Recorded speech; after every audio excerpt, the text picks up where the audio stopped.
అందరికీ శనార్థి బిడ్డలారా, మరి దునియా మీద ఏం జరుగుతుంది, ఏంది ఏం కథ, సంతుల్లో బొందుల్లో ఊరు బయట ఆరు బయట ఏమేం కథలు నడుస్తున్నాయి అనేది ఇవాళ మీ నర్సయ్య తాత తేటతెల్లం చేస్తాడు. మరి ఆలస్యం ఎందుకు ముందుగా ఏముంటాయి, తలకాయ పడతారు కదా, చూద్దాం పరి ఏమున్నాయో.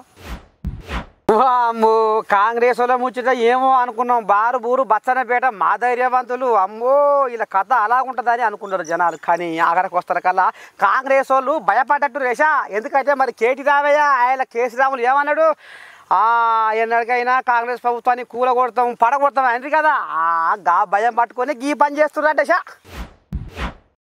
ఇక కారు పార్టీ వాళ్ళు ఒక్కొక్కరు దిగుకుంటా మరి చెయ్యి పార్టీలో షరీకా అవుతుండే కదా నిర్ణయాల. ఇక మరి పుట్టలకి వెళ్ళి ఉసిళ్ళ గుంపోలే మరి ఇక బార్లు కట్టి కాంగ్రెస్ పార్టీలో ఎందుకు షరీకా అవుతున్నారు, ఏంది ఏం కథ అంటే మరి లోపటంగా ఏమన్నా నడుస్తుందా సారు అని పొన్నం ప్రభాకర్ అడిగితే మేము ఎందుకు చేసినాం అంటే ఇక ఆనాడు కారు పార్టీ వాళ్ళు ఏమన్నారు, కేటీఆర్ కేసీరావు హరీష్ రావు ఏమన్నారు, నువ్వు అంటే నోరు తెరిస్తే అతి త్వరలో రాబోయే రోజుల్లో మళ్ళీ బీఆర్ఎస్ పార్టీ వస్తుంది అధికారంలోకి, ఎన్నడైనా కాంగ్రెస్ ప్రభుత్వాన్ని కూలగొడతాము పడగొడతాము అది చేస్తాము ఇది చేస్తాము అని ఏదేదో ప్రగల్భాలు వలికిరు. కాబట్టి ఈరోజు మేము కాంగ్రెస్ పార్టీలో కారు పార్టీలను షరీక చేసుకుంటున్నాము. ఆనాడు మా 12 మంది కాంగ్రెస్ పార్టీ ఎమ్మెల్యేలను కేసీరావు కారు పార్టీలో షరీక చేసుకోలేదా, అందుకనే మేము చేసుకుంటున్నాం అనేది ఇగో తేటతెల్లం చేసిండు మంత్రి పొన్నం ప్రభాకర్ గౌడ్ మీడియా ముందు. 3 నాడు ఎన్నికైనాం.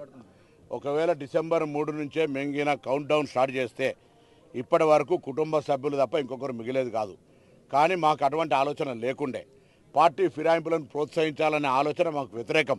కానీ రాజనీతిలో భాగంగా బీజేపీ టీఆర్ఎస్ కలిపి మీరే ప్రత్యక్ష సాక్షులు, ప్రజలు ప్రత్యక్ష సాక్షులు, ఈ ప్రభుత్వాన్ని కూలగొడతాం, ఈ ప్రభుత్వం నిలవదు, ప్రభుత్వాన్ని విడగొడతాం చెడగొడతాం అని చెప్తే మేమేం ప్రజలతో ఎన్నికైనటువంటి శాసనసభ్యులుగా ప్రభుత్వాన్ని నడుపుకునేటువంటి సామర్థ్యం గల శక్తి గల వాళ్ళంగా ప్రభుత్వాన్ని నిలబెడతామని వస్తున్నటువంటి శాసనసభ్యులు తీసుకుంటున్నాం. నీతి తప్పలేం, నీతి మీరు తప్పిర్రు. ప్రజలతో ఎన్నికైన ప్రభుత్వాన్ని కూలగొడతా అన్నది మీరు, ప్రభుత్వం నిలవదని చెప్పింది మీరు, ప్రభుత్వాన్ని కాపాడతామని వస్తున్న శాసనసభ్యులు వాళ్ళు. అర్థం చేసుకోవాలి, ఇలా ప్రజలు కూడా అర్థం చేసుకోండి. మేము ఎప్పుడన్నా డిసెంబర్ 3 తర్వాత మేము ఎవరైనా శాసనసభ్యుని తీసుకోవడానికి ఎక్కడన్నా ప్రొవోక్ చేసినామా? గిచ్చి రెచ్చగొట్టి ప్రభుత్వాన్ని కూలగొడతామని భయపెట్టి చీల్చే ప్రయత్నం చేసి నెగోషియేషన్ చేసి ఇవాళ మళ్ళీ మీరు మాట్లాడుతారు నీతి బాహ్యంగా మాట్లాడుతూ ఉన్నారు. ఎవరు నీతి, ఎవరు రాజనీతి? మీరే కదా ప్రభుత్వాన్ని కూలగొడతా అన్నది. ప్రభుత్వాన్ని కాపాడుతామని చెప్పి వస్తున్నట్టు వాళ్ళు జైన్ చేసుకునే బాధ్యత మాకు, ప్రభుత్వం సామర్థ్యంగా 5 సంవత్సరాలు ప్రజలు ఇచ్చిన తీర్పుతో కాపాడుకునేటువంటి బాధ్యత మాకు లేదా? అరే వాళ్ళు వందానని నేను అడుగుతున్నా. ముందుగా అసలు మేము జాయిన్ చేసుకోవడానికి మేము బేసిక్గా ప్రిపేర్ లేం. కానీ మా ప్రభుత్వం కూలగొడతా అంటుంటే ఎవరికి కూలగొట్టేటువంటి సాధ్యం లేకుండా చేసుకునేటువంటి బాధ్యత మాకుందా లేదా? అరే ఆస్తులు నిన్న చెప్పిన ముఖ్యమంత్రి గారు ఏకమల్లేశ్వరికి ఏం తక్కువ ఉన్నది, ఎవరికి ఏం తక్కువ ఉన్నది? ఆస్తుల కోసం ఆనాడు మీరు చెప్తేనేమో ఒక నీతి, మేము చెప్తే ఒక నీతి. ఆనాడు మీరు రాజకీయ పునరేకీకరణ లేదా రాజకీయాల్లో ఇంకో మాట మీరు ఒక లాంగ్వేజ్ డిక్షనరీలో మీరు ఒక చెప్పారు, మేము చెప్తా ఉన్నాం మా ప్రభుత్వాన్ని నిలబెట్టడానికి వస్తున్నామని. ఆనాడు మీరు చెప్పిన తప్పైతే ఎవరు తప్పనుకోండి, మాకేం బాధలే. కానీ మా ప్రభుత్వం ఎటువంటి ప్రలోభాలు లేకుండా ప్రభుత్వాన్ని నిలబెట్టాలి. ఈ ప్రభుత్వం ప్రజాస్వామికంగా ఎన్నికైంది, ప్రజాపాలన జరుగుతోంది. గతంలో మంత్రులు ఎమ్మెల్యేలు కూడా కలిసే అవకాశం లేకుండా నేతృత్వంగా నడిచింది. ఇవాళ ప్రజాస్వామిక ప్రభుత్వం నడుస్తుంది. ప్రజలు కూడా మంత్రులను కలవగలిగే, ముఖ్యమంత్రిని కలవగలిగే, అధికారులను కలవగలిగే, విన్నవించుకునే విధంగా ఒక వ్యవస్థ నడుస్తూ ఉన్నప్పుడు ఆ శాసనసభ్యులు గెలిచిన తర్వాత కూడా పోయి కలిస్తే కలవలేనటువంటి పరిస్థితుల్లో అవమానం ఎదుర్కోలేక ఇక్కడికి వస్తాం. ఇప్పుడు లోకం మీద కడుపులో పుట్టిన పిల్లలు తప్పు చేస్తే ఏ తల్లి అయినా ఒప్పుకుంటుందా? అమ్మో ఎంత బాగున్నారు నా పిల్లగాళ్ళు, నా సంతానం రామసక్కనోళ్ళు అని ఈ రకంగా చెప్పుకుంటుంది బయట, అంతేనా కాదా?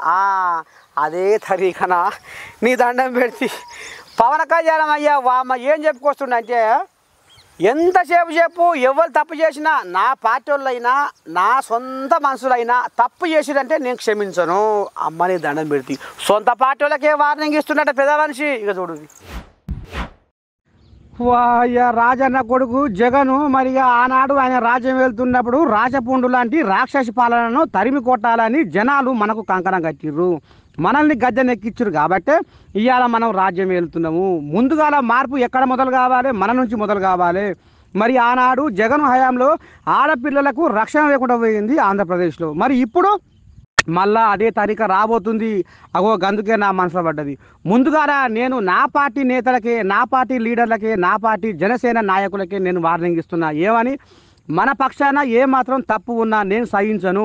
అవసరమైతే మీరు పార్టీలోకి వెళ్ళిపోయినా పురస్తే, కానీ నేను మాత్రము ధర్మానికి కట్టుబడి ఉంటా అన్నట్టుగా పవన్ కళ్యాణ్ మాట్లాడుతుంటే ఇక జనసేన లీడర్లకు ఒక్కొక్కరికి గుండెలకు తూటు పడుతున్నాయి అడనుల్లా. ఇక చూడు ఏమనుకొస్తుండో పవన్ కళ్యాణ్. రౌడీజం దయచేసి మీరు నమ్మకండి. ముఖ్యంగా మన నాయకులు కొద్దిమంది చెప్తున్నాను, దయచేసి రౌడీజాన్ని నమ్మకండి. మెత్తగా ఉన్న నాయకుల మీద, ఏం మాట్లాడిన నాయకుల మీద మీరు వచ్చి మాట్లాడాలి కానీ తిట్టడాలు కానీ చేస్తే నాకు ఆ భయాలు లేవు. మీరు అది గుర్తుపెట్టుకోండి. వైసీపీ లాంటి ఒక గుండా పార్టీని ఎదుర్కొని వచ్చిన వాడిని మీరు నన్ను బెదిరించగలరా? మీరు ఆలోచించండి. కొంచెం లోతుగా మీరు అధ్యయనం చేయాలి దాన్ని. ఎందుకంటే మాట కావాల్సిన సంస్కారం కావాలి. ఇక్కడ మీరు కూర్చోబెట్టి బెదిరించేసి సామాజిక మాధ్యమంలో మన నాయకులు మీరే తిడతా ఉంటే నేను మిమ్మల్ని వదులుకోవడానికి సిద్ధంగా ఉంటాను. గుర్తుపెట్టుకోండి. అది మీరు నాకు ఎంత లాయలిస్టులు వ్యక్తిగతంగా అయినప్పటికీ కూడా, మీరు నా కమిటెడ్ లాయలిస్టులు అయినప్పటికీ కూడా, ప్రజాస్వామ్యానికి విఘాతం కలిగించిన, రౌడీజం చేసిన నేను వదులుకోవడానికి సిద్ధంగా ఉంటాను. దయచేసి దీన్ని మీరు మంచి మనసుతో అర్థం చేసుకోండి. అది నేను మాట్లాడినప్పుడు ఎందుకు చాలా తీవ్రంగా ఉంటుంది, చాలా గట్టిగా మాట్లాడతాను. దయచేసి దీన్ని మీరు లోతుగా తీసుకొని, ముఖ్యంగా మహిళా నాయకురాలను ఎవరన్నా సరే సామాజిక మాధ్యమాల్లో కించపరిచిన ఒక మాట అన్నా, అజయ్ గారికి కూడా చెప్తా ఉన్నాను ఈ సందర్భంగా, చాలా ఫర్మ్ యాక్షన్ తీసుకోండి సార్. నేను ఈరోజు అందరి ముందు చెప్తున్నాను, you have all the right. చాలా ఫర్మ్గా చెప్పండి. మనందరినీ మనం సంస్కరించాలి అనుకున్నప్పుడు మనమే సంస్కారహీనంగా మాట్లాడితే ఎట్లా? అలాంటి వ్యక్తులని మీరు చాలా బలంగా మీ నిర్ణయం తీసుకోండి. మీ నిర్ణయం వెనక నేను ఉంటాను.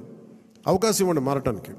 తప్పదు అనుకున్నప్పుడు మీరు పార్టీలో నుంచి కూడా మీరు వెళ్ళిపోవాల్సి వస్తే వెళ్ళిపోనివ్వండి, ఇబ్బంది పడద్దు. ఎందుకంటే ఇది మనం చాలా కమిటెడ్గా ఇచ్చిన విషయం ప్రజలు. ఇది ఎప్పుడు ఓట్లు వేయని వాళ్ళు, ఎప్పుడు ఓట్లు వేయని వాళ్ళు ఎక్కడో అమెరికాలోనూ దుబాయ్లోనూ వలస జీవితాలు, వలస కార్మికులుగా జీవితాలు వెళ్ళిపోయి ఒక 40,000 ఎప్పుడో వస్తే చాలా ఇంటికి పంపించుకునే వాళ్ళు కూడా ఆనాడు ఉమ్మడి ఆంధ్రప్రదేశ్ నుంచి తెలంగాణ ఏ రకంగా ఏరుపడ్డదంటే ఏం చెప్పుకొస్తారు? నీళ్లు, నిధులు, నియామకాలు, ముఖ్యంగా నిరుద్యోగులు. మాకు కొలువులు లేవు, ముందుగా మాకు కొలువులు లేవు, మాకు ఉద్యోగాలు లేవు, ఏం చేస్తావు, ఎట చేస్తావు, ఏంది ఏం కదా అని ఆంధ్ర పాలన మీద తిరగబడి తెలంగాణను సాధించుకోరు. అందులో ముఖ్యమైన పాత్ర నిరుద్యోగులు. కానీ ఇవాళ అదే నిరుద్యోగులు ఏం చేస్తారో ఎరికేనా? ఇక చూడురి కథ ఎట్లా ఉందో, రేవంత్కు సురుకులు ఏ రకంగా పుట్టిస్తారో ఇక చూడురి.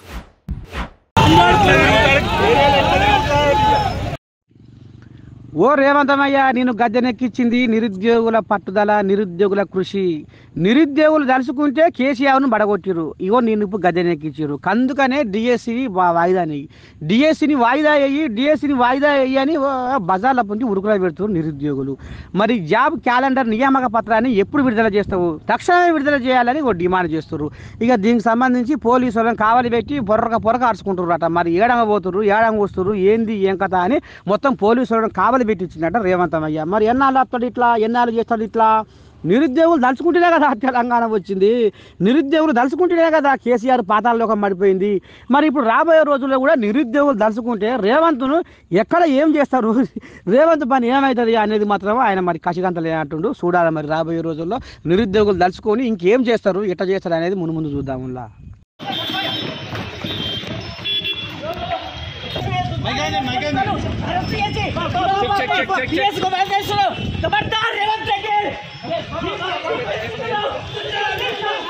बेटा लोग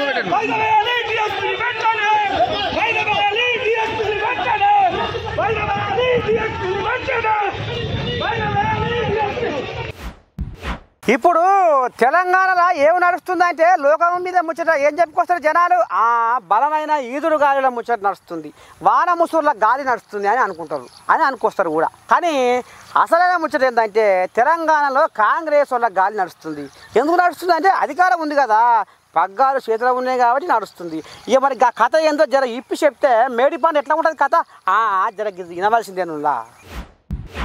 ఇక ఇప్పుడు తెలంగాణలో ఏమి నడుస్తుందయ్యా అంటే కాంగ్రెస్ వాళ్ళ గాలి నడుస్తుంది అని చెప్పుకోవచ్చు నుల్లా. ఎందుకంటే మరి కాంగ్రెస్ వాళ్ళ చేతుల్లోనే ఉంది కదా అధికారం, కాంగ్రెస్ వాళ్ళ చేతుల్లోనే ఉంది కదా పగ్గాలు. కాంగ్రెస్ వాళ్ళు గద్దెరెక్కి రాజ్యం వెళుతురు కాబట్టి కాంగ్రెస్ వాళ్ళు ఆడిందే ఆట పాడిందే పాట అన్నట్టుగా చేస్తున్నాడు నుల్లా.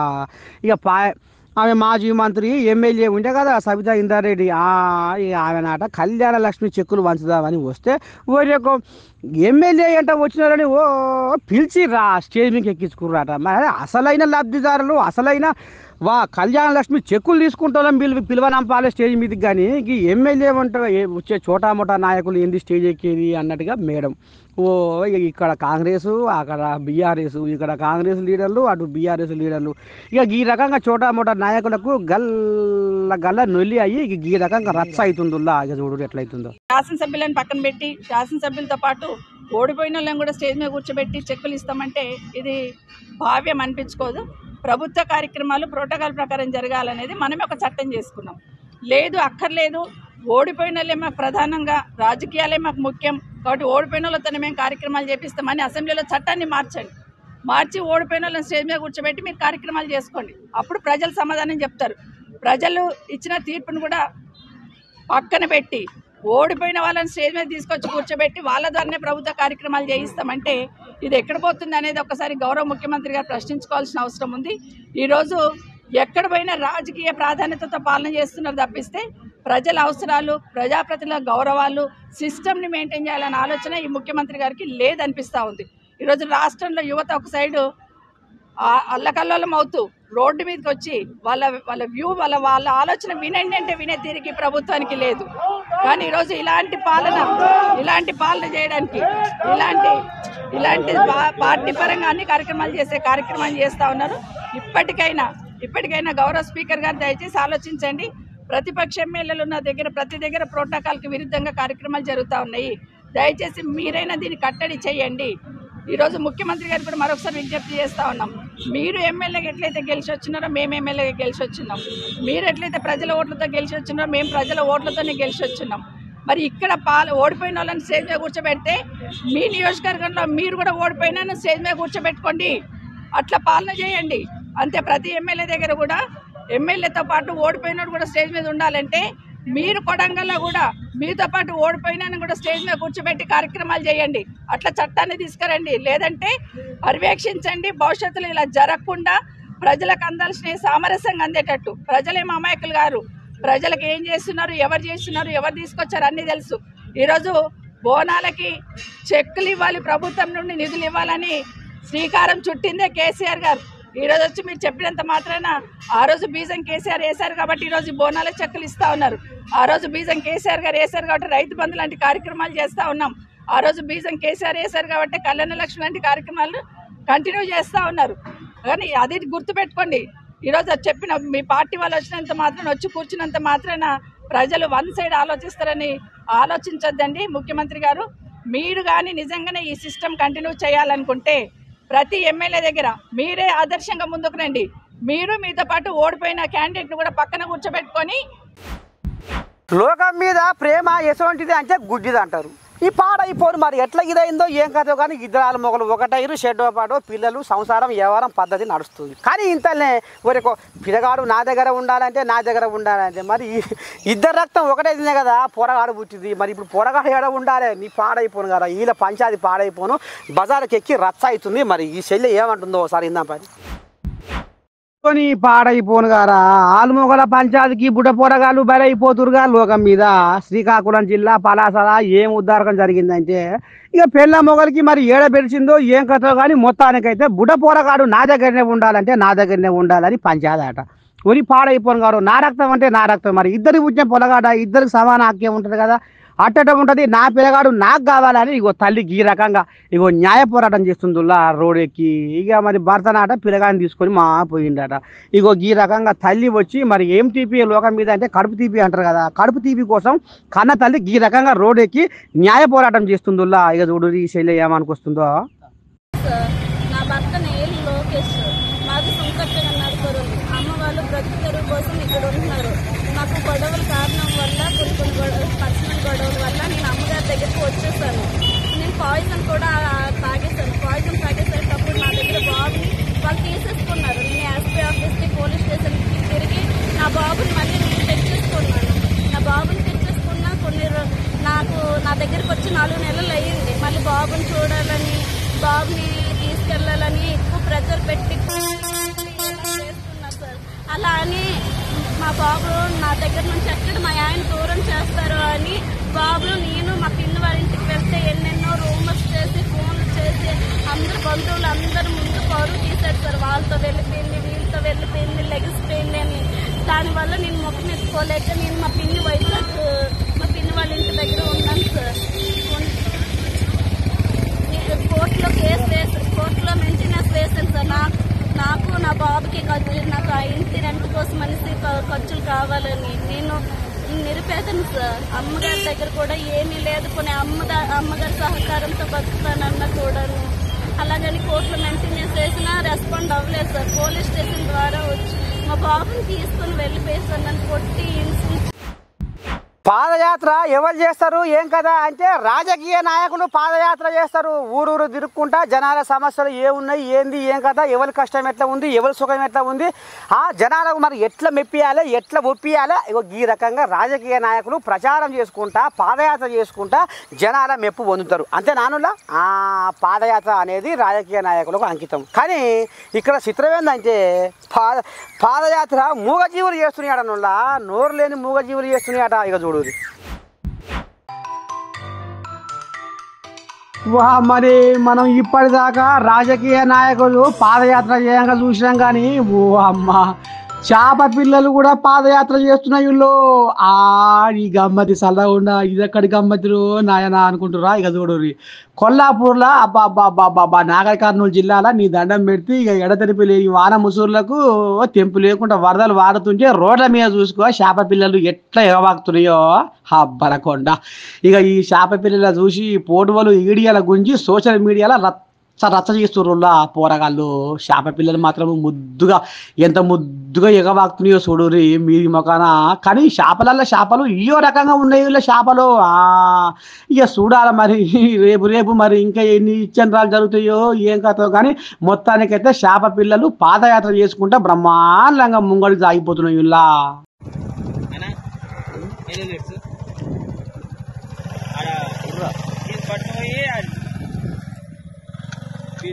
బిడ్కా నీళ్ళు లేసే వస్తాయి.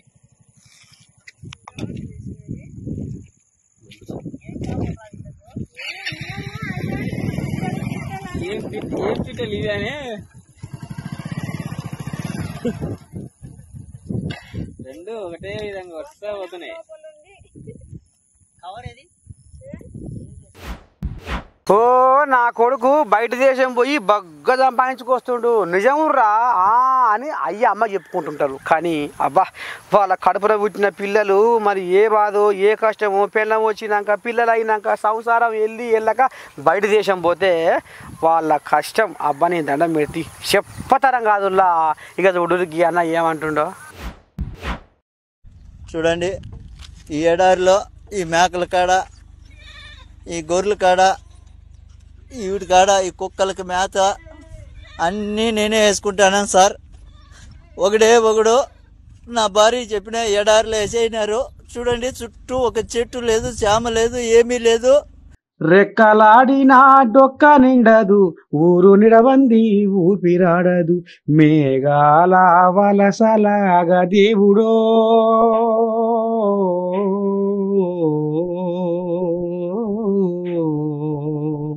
మా బాధల బతుకులు మారవాయెను, మా పేదల మెతుకులు ఏడవాయెను. కానీ ఏం సకదానం ఉందిలా. ఆంధ్రప్రదేశ్ రాష్ట్రం నుంచి అన్నమయ్య జిల్లా నుంచి శివ అనే వ్యక్తి బయట దేశం పోయిండటనుల్లా, కువైట్ దేశానికి. కానీ అక్కడ పోతే ఆ కష్టాలు ఆ బాధలు అబ్బా చెప్తుంటేనే కళ్ళకి వెళ్ళి నీళ్లు దొరుకుతున్నాయి ఇలా. ఇక చూడు ఏ రకంగా వీడియో తీసుకుంటా అక్కడ ఏం కష్టం ఉంది, ఏం నష్టం ఉంది, ఎట్లా బాధ పెడుతుర్రు, ఎట్లాంటి సేవ చేయాలి, ఎట్లాంటి కష్టం చేయాలి, ఏ రకంగా నరకం అనుభవిస్తున్నారు అనేది ఇక చూడు మనకు అక్షరాలు కళ్ళద్దాల కళ్ళకు గట్టినగా కనబడుతుంది. ఇగో చెప్పుకొస్తుండు. చెప్పే పెద్ద మనిషి, ఇక్కడ నీకున్న కష్టం ఏంది, నీకున్న బాధ ఏంది, ఎట్టే సంగతి, మరి ఇంట్లో సంసారం ఎట్టెట్టుంది, ఇంటికాడ భార్య ఏమంటుంది, అక్కడ ఉంచుకున్న ఆ సేటోళ్ళు ఏమంటారు, ఎట్టెట సంగతి చెప్పే. ఒక చెట్టు లేదు, చామ లేదు, ఒక మనిషి మాట్లాడేవాడు కూడా లేడు సార్. ఈడ నాకు కనీసం మాట్లాడించేవాడు లేడు. తిన్నావా, చచ్చినావా, ఏంపా, ఎట్లుండదు అని అడిగేవాడు లేదు సార్. నాకు నా బిడ్డలు గుర్తొస్తున్నారు, నేను బతకలేను సార్. దయచేసి ఎవరన్నా నన్ను సాయం చేయండి. ఈ కోవిడ్ నుంచి నన్ను బయటపడేయండి సార్. ఏం చెప్పినా కూడా ఏజెంట్ కూడా కానీ నా మాట వినడం లేదు సార్. డబ్బులు కట్టు అంటున్నారు. నా కాడ అంత డబ్బులు లేదు. ఏం చేసేది సార్, నేను కూలి చేసుకుంటేనే పని జరుగుతుంది. ఏదో ఇక్కడ నాకు చెప్పిండే పని వచ్చేసి వేరే, ఇక్కడ చేపిస్తుండే పనులు వేరే. ఎవరికి అడిగినా నాకు పట్టించుకోవడం లేదు సార్. నా వల్ల కావడం లేదు. ఎవరైనా దయచేసి నన్నట్టు గడ్డకేయండి సార్, మీ కాళ్ళు పట్టుకుంటాను. లేదంటే ఇంకొక రోజు 2 రోజులు చూసి నేను ఆత్మహత్య చేసుకోవాల్సిందే సార్. నా వల్ల కావడం లేదు. మీకు ఎవరికన్నా కానీ దయ ఉంటే నా పైన కొద్దిగా దయ చూపించండి. ఎందుకంటే ఇంటికి వచ్చి కూలో నాలో చేసుకునైనా బతుకుతా, కానీ ఇక్కడికైతే బతకలేను. నా వల్ల కావడం లేదు సార్. 10 నుంచి సాయంత్రం దాకా ఒకటే పని ఉంటుంది. నా వల్ల కావడం లేదు. కనీసం ఇక్కడ మాట్లాడించేవాడు కూడా లేడు సార్. నా కర్మ వద్దు. ఇక్కడ నేను ఎంత బాధపడతానంటే అంత బాధపడతాను. మా భార్యకి ఫోన్ చేసి చెప్తే, నాకా డబ్బు లేదబ్బా, నేనేం చేసేది, నేను ఎక్కడి నుంచి తీసుకురావాలి అందంటుంది. ఇంకా నేను ఇక్కడ బతకలేను సార్. నా వల్ల కావడం లేదు. దయచేసి నాకు మీద ఎవరైనా దయ చూపించండి సార్. చూడండి, ఇక్కడ ఇసుక తుఫాను వస్తుంది సార్. ఆ రోజు వాళ్ళకి చెప్పినా కూడా వాళ్ళు రారు. ఇసుక తుఫాను ఉంటే రారు వాళ్ళు. ఈడ మేత వేయాలా, నీళ్లు పెట్టాలా. మనిషి చచ్చిపోయినా వాళ్ళకి బాధ లేదు. వీటన్నిటికీ మేత పెట్టాలా, నీళ్లు పెట్టాలి, అన్నీ చూసుకోవాలి సార్. అసలే వానకాలం, తెంపు లేకుండా రోడ్ల మీద వరదలు పొంగి పొర్లుతున్నాయి. పోకుండా రాకుండా అయిపోతుంది. మరి ఎట్లా చేయాలి? ఓ పెళ్లి పిల్లగాడు ఎట్టుబడి ఆ పిల్ల నేను పెళ్లి చేసుకోవాలి, దానితో కాపురం చేయాలి, సంసారం చేయాలని పట్టు మీద ఉన్నాడు. కానీ మధ్యలో వరదాటం అయింది. మరి లగ్గం టైం దాటిపోతుంది. మరి ఏం చేయాలి? ఆ పిల్లగాడు ఎట్లా పోయి ఆ పిల్లకు పుస్తకం కట్టాలి? అందుకనే ఇగో గీ రకంగా పోయిండు పిల్లగాడికి లగ్గం మీదకి.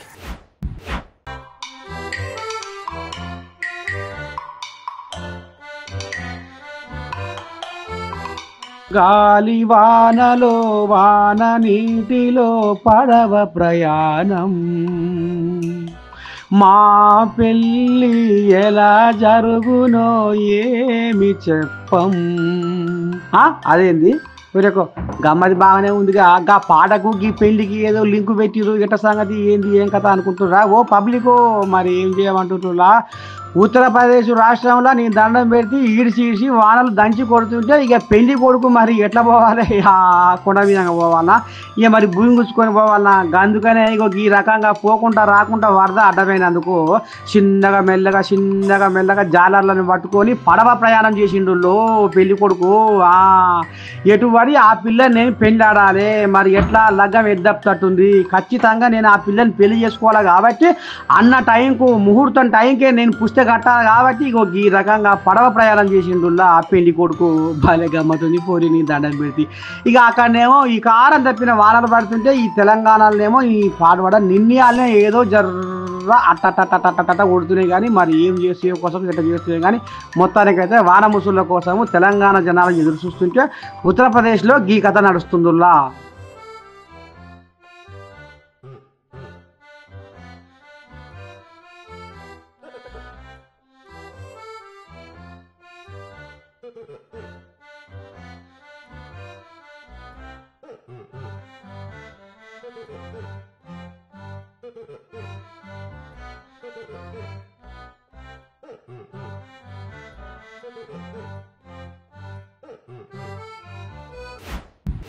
సినిమాలల్లా సైడ్ క్యారెక్టర్ చేసి పడుసు పొరగలను మత్తులో ముంచే ఓ శ్రీరెడ్డి ఆడునవమ్మో జరగి పంచాయతీ దింపవా. అది జబర్దస్త్ షోలో నీ దండం పెట్టి రకరకాలుగా జనాల మనసులను రంజింపజేసే ఓ జబర్దస్త్ రోజా జరగి పంచాయతీ దింపవా. మీరిద్దరైతేనే ఈ పంచాయతీ దింపుతారు అని అనుకొస్తుర్రులా ఏపీ జనాలు. మరి ఏం పంచాయతో ఏం కదో ఇందాం. విజయసాయి రెడ్డి శాంతి పంచాది నీ పాడైపోను ఇక జబర్దస్త్ రోజా ఇక ఆమె ఉంటే కదా సినిమా హీరోయిన్ ఆ శ్రీరెడ్డి ఇక వీళ్ళ చేతిలో పడ్డట్టే ఉందిగా. వీళ్ళు డిస్కషన్ చేసి వీళ్ళు చర్చ చేస్తేనే వీళ్ళ పంచాయతీ పొడుస్తట్టుంది.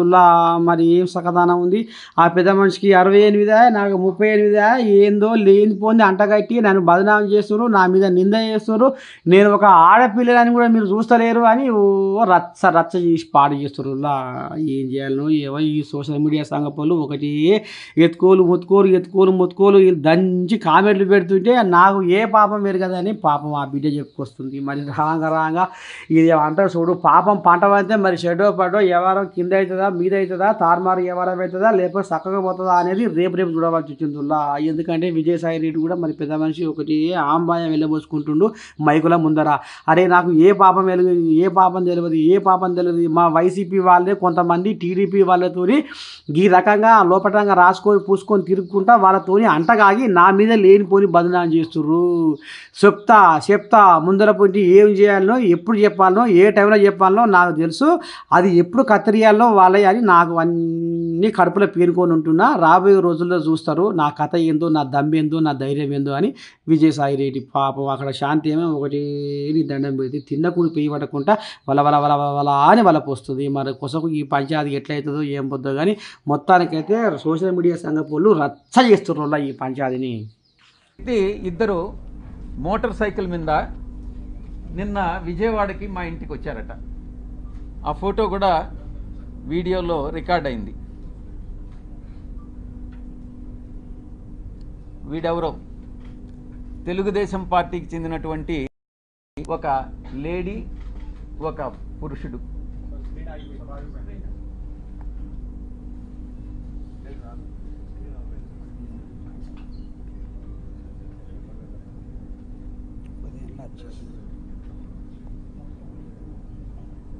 వీళ్ళు నేను ఒక్కటే చెప్తా ఉన్నా, వీడెవడో నాకు తెలీదు, వాడు ధైర్యంగా వచ్చి విజయసాయి రెడ్డి వాడు ఉండాడా ఇక్కడ, పారిపోయాడా అని అన్నాడంట. ఎక్కడికి పారిపోయాడు అని అన్నాడంట. వాడెవడో నాకు తెలీదు. వీడు డెఫినెట్గా తెలుగుదేశం గుండా అయి ఉంటాడు. ఆ గుండా వెనుక ఒక అమ్మాయిని కూడా తీసుకొచ్చాడు. నేను ఒక్కటే చెప్తా ఉన్నా, ఎవరైనా కూడా, నేను ఈరోజు ఇక్కడ వచ్చాను, నాకేం సెక్యూరిటీ లేదే, ఏ ఒక్క పోలీసు నా దగ్గరికి రాలేదే, నాకు పర్సనల్ సెక్యూరిటీ కూడా లేదే, నేను ధైర్యంగా వచ్చా. వీడెవడో టైం చెప్పి నువ్వు ఫలాని దగ్గరికి రా అని చెప్తే ధైర్యంగా నేను ఒక్కడనే వెళ్తా. ఈ రకంగా ఏదో వచ్చి నేను భయపెట్టేస్తాను, నేను కొట్టేస్తాను, చంపేస్తాను అని ఈ రకంగా భయపెడితే తాటాకు చప్పుళ్ళకు భయపడేటటువంటి వాడిని కాదు అని నేను చెప్తా ఉన్నా. పత్రికాముఖంగా చెప్తా ఉన్నా, వీడికే చెప్తా ఉన్నా, నువ్వు టైం చెప్పరా నేను వస్తా, లేదా నువ్వు మా ఇంటికి వచ్చి వాడు విజయసాయి రెడ్డి గారు ఎక్కడ అన్నావు కదా నువ్వే చెప్పు, మీ ఇంటి అడ్రస్ చెప్పు, నేను వస్తా, చూసుకుందామని అన్నటువంటి విషయాన్ని నేను చెప్తా ఉన్నాను. నేను దీన్ని బట్టి ఒకటే అర్థం చేసుకోవాలి, ఏ ప్రభుత్వం అధికారంలో ఉన్నా, ఏ కూటమి అధికారంలో ఉన్నా, మేము ప్రతిపక్షంలో ఉన్నా భయపడే ప్రసక్తి లేదు. మళ్ళీ తిరిగి వైఎస్ఆర్ కాంగ్రెస్ పార్టీ 5 సంవత్సరాల కాలంలో మళ్ళీ అధికారంలోకి వస్తుంది. మధ్యంతర ఎన్నికలు కానీ వస్తే మళ్ళీ కూడా అధికారంలోకి వస్తుంది. ఎవరైతే తోక ఆడిస్తున్నారో ఆ తోక ఆడిచ్చే వాళ్ళందరినీ తిరిగి కత్తిరిస్తామని నేను పత్రికాముఖంగా చెప్తా ఉన్నా. ఇక బాబాసాహెబ్ అంబేద్కర్ గారు రాజ్యాంగాన్ని రూపొందించినప్పుడు రాజ్యాంగ రూపకర్త 4 స్తంభాల్ని నిర్మించారు. 1 పార్లమెంటు, 2 బ్యూరోక్రసీ, జ్యుడిషియరీ. పని లేక పటేల్ ఇంటికి పోతే పాదగోడలకు పూత పెట్టమన్నట్టే ఉందాడనుల్ల యాదాద్రి భువనగిరి జిల్లా రావణపేట మండలము కొత్తగూడెం గ్రామ నాయకుల ముచ్చట. ఇక మరి ఎలక్షన్లు రాగానే సింకులు కిందికి వేసుకొని తెల్ల బట్టలు వేసుకొని రింగన పురుగుల వల్ల సందులు బొందులు తిరిగే నాయకులు కానీ ఇక మరి జనాల గోస వాళ్ళ బాధ వాళ్ళ కష్టాన్ని ఇష్టం మార్చుకునే నాదులు లేడట నువ్వులా. ఇక చూడు ఊరోళ్ళు ఏమనుకొస్తుర్రా, ఆలు రాకున్నా అద్దులు దాటుతుర్రాట, రాజకీయాలంటే రంకెలు వేస్తుర్రాట, కానీ సామాన్యులకు జనాలకు సేవ చేయాలన్న రోకు మాత్రం లేదట నుల్లా. ఏమైనా పాలు పతాకము రోజు తాళ్ళపొంట తిరిగి తంతనాలాడే రాజకీయమే కానీ ఒక్కటన ఆయువన్న పని లేదని పాపం ఊరోళ్ళు కనీసం నెల రోజుల సంధి గొంతెండిపోతుందయ్యా ప్రభో శరణం నీళ్ళు అని అంగలారుస్తుర్రాట ఊరోళ్ళు. కానీ నెల రోజులు దాటి ఆ ఊరోళ్ళ గోడు ఎవరికి పడతలేదట నుల్లా. ఇక చూడు పాపం ఒక పెద్ద మనిషి ఆంబాయం ఎట్లా వెళ్ళబోసుకుంటుండో మన తెలంగాణ టీవీ ముందు. మా గ్రామాల్లో మంచి నీళ్ళ ముచ్చట లేదు. మేము పొద్దుగా లేచి మాత్రం అడవిలో పోయి తిరిగేటోళ్ళం. మరి ఇంత పార్టీని ఇంత అన్నం కొనపోయి నీళ్ళు తాగుదామంటే లేవు, ఇంటికాడ పిల్లలకు నీళ్ళు పెట్టిపోదామన్నా కూడా నీళ్ళు లేవు. మరి ఏంది ఓట్లప్పుడు నాకేయి అని తెలంగాణ వరవాళ్ళు వచ్చిరి. మరి ఎత్తేయాలి సార్ ఓటు వేయకపోతే ఓటు వేసినాక ఏది మా ఆధారం ఏంది? మాకు ఎవరు దిక్కు దీని ఎవరు లేరా? ఊళ్ళో పెద్ద మనుషులు లేరా? ఇది అడవిలో ఆధారం. అవును సార్, మరి ఇప్పుడు ప్లాంట్ ఖరాబ్ అయ్యి నెల వెళ్ళిపోయింది, నెల 15 రోజులు అవుతుంది. ఈడ నీళ్ళు లేవు, నిప్పులు లేవు. ఎవరిని అడిగినా మాకెరకలేదు అంటూ లీడర్లు అడిగితే నీళ్ళు కూడా ఎవరు పట్టించుకుంటారు సార్. వచ్చేటప్పుడు ఓట్లు మాత్రం సింగులు దారిడ్చుకొని నాకే అని వస్తారు. మరి ఇప్పుడు ఓటు ఎవరికి వేయాలి? మరి మా బతికేంది? పరాయి ఊరోడు సోనాజిపురం నుంచి తెచ్చిపోసిపోతున్నారు 10 రూపాయల క్యాను. అవి ఒకనాడు కూడా సరిపోతలేవు. మరి ఎంతకని కొడుకు తాగాం సార్? మరి ఓట్లకు వస్తుంది, నీళ్ళు లేవా, నిప్పులు లేవా, బువ్వ పెట్టవని లేదా? నీళ్ళు వాటర్ పోయిర్రి. వాటర్ పోస్తుంది కూడా శక్తి లేదు ఈ ఊళ్ళే. మరి ఆ లీడర్ సంగతి ఏందో తెలుసుకోరి, అడ్రస్ తీసుకో. లక్ష్మాపురం ఎటునవిలా మన జబర్దస్త్ వార్తలు మంచిగున్నాయా? ఇక రేపు కూడా గిదే ఆడకొస్తా. అంతవరకు మీరు ఏం చేయాలో చూస్తూనే ఉండాలి మన తెలంగాణ టీవీ. ఉంటా శనార్థి, అందరికీ నమస్తే.